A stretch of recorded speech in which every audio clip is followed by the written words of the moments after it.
Welcome to Critical Hit Wargaming. Today, to continue our Pelennor Fields painting series, we're going to be painting the Witch King of Angmar on Fellbeast in about 60 minutes. Let's go.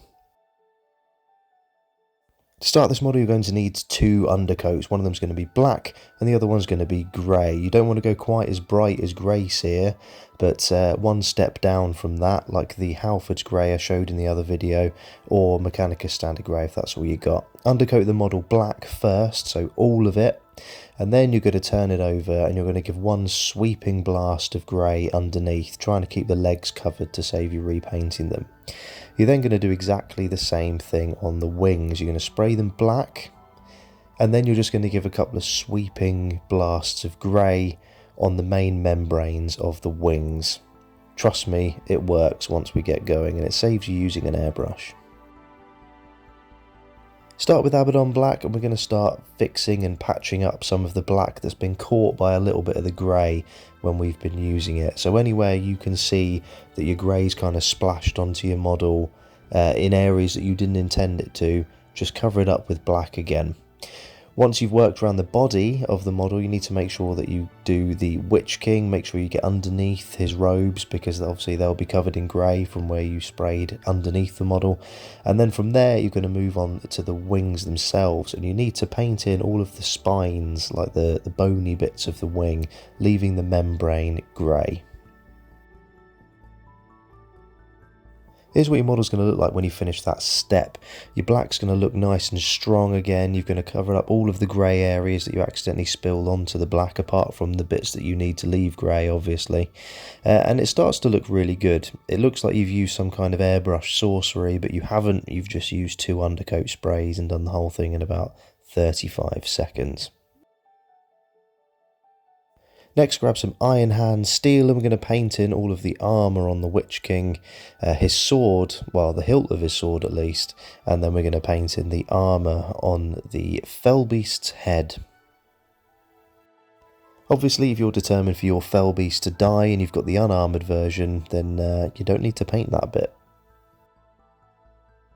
And here's what that silver's going to look like dry. I know it's quite bright at the moment, but we will dull it down shortly. Next, grab yourself some Screamer Pink, and we're going to do one quick job with this, and that's to paint the tongue and the inside of the mouth of the Fellbeast. Next, you need some Dark Reaper, and we're going to use that to manually highlight all of the Witch King. If you're really lazy, what you can do is, before you paint the silver step, you can dry brush this all over the robes. And that kind of makes it a little bit easier. Doesn't quite look as good though. So in this case, if you're following the guide, then just edge highlight all of the Witch King's robes. I know it's a speed painting guide, but this guy's a character and he's going to be a centerpiece of your army, so spend a bit of time on him. He deserves it. Next, you're going to need some Ushabti Bone, and we're going to paint in the teeth of the Fellbeast. Not Nazgul. Did anyone else think for the longest time, like me, that it was called a Nazgul? He was a Black Rider, or the Witch King, on a Nazgul. Which I know is wrong now. I know it's called a Fellbeast, but for a good 10 years, I thought it was called a Nazgul. Embarrassingly. Next, you're going to need to grab some Stormvermin Fur, and we're going to dry brush all of the scales and spines on the Fellbeast. So just work your way across, make sure that you catch all the scales, don't forget there's some on his legs and some on his shoulders where the wings join onto the body.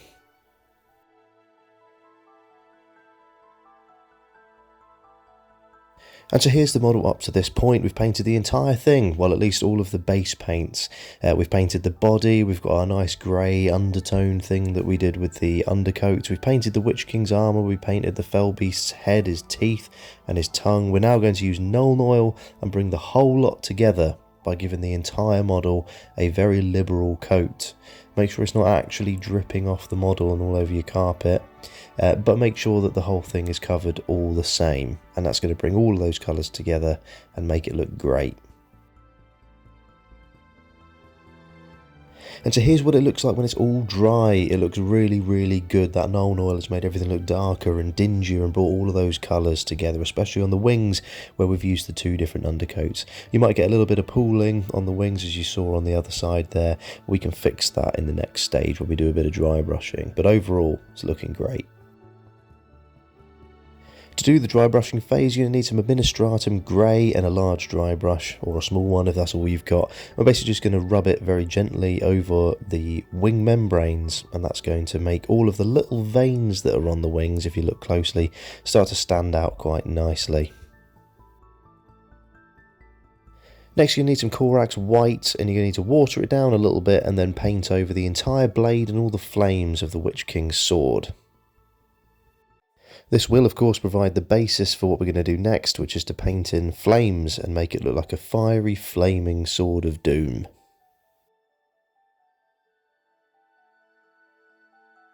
Now to paint in the flames you're going to need 4 colours: Iyanden Yellow, Gryph Hound Orange, Blood Angels Red and Flesh Tearers Red. This makes for a fantastic fire recipe. The first one you're going to need is Iyanden Yellow. You will also need to open all 4 pots and have your water handy, because you're going to be working with all of them all at once. Starting with Iyanden Yellow, as I just said, you want to paint almost all the way up the flames, and you want to paint the entire sword. You'll then need to wash your brush and switch to Gryph Hound Orange, and you're going to start painting where the flames join the sword. You'll need to keep washing your brush and going back and getting a fresh bit of Gryph Hound Orange, because it will start to merge with the Iyanden Yellow on your brush, which is great, but you don't want it to do it too much, because otherwise you won't be able to notice the colour difference. Then go to the end of the flames and use Gryph Hound Orange there, leaving some yellow in the middle. Then whilst the paints are still wet, you'll need to switch to Blood Angels Red and just do the tips of the flame, letting it merge quite nicely with the Gryph Hound Orange. Once you've done that phase, you'll need to switch to Flesh Tearers Red, and this is the very final step, and that's to do the very end of the flames.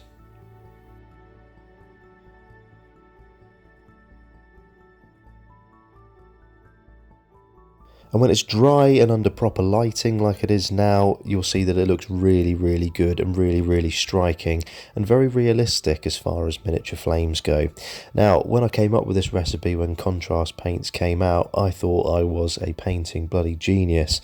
So I thought I would do a video on how to do that all by itself, then realised that the YouTube channel, The Painting Coach, has already done it, and they've done a really, really good video. I'm not sure the guy's name who actually makes the videos, but it's The Painting Coach, and he does it on a Salamander's model, so go and check that out, because credit where credit's due. It is a very, very handy tutorial. So if you're wondering how to do flames and you want to see it in more detail than I've shown you here, then go and check that out. But here is your Witch King on Fellbeast, not Nazgul, on Fellbeast, the centrepiece of your Mordor army, and probably one of the final models that you will be brave enough to tackle in your Pelennor field set. It's not that big, it's not that scary, 2 undercoats and a bit of contrast paint, and he'll look decent, he'll look great at the end of it.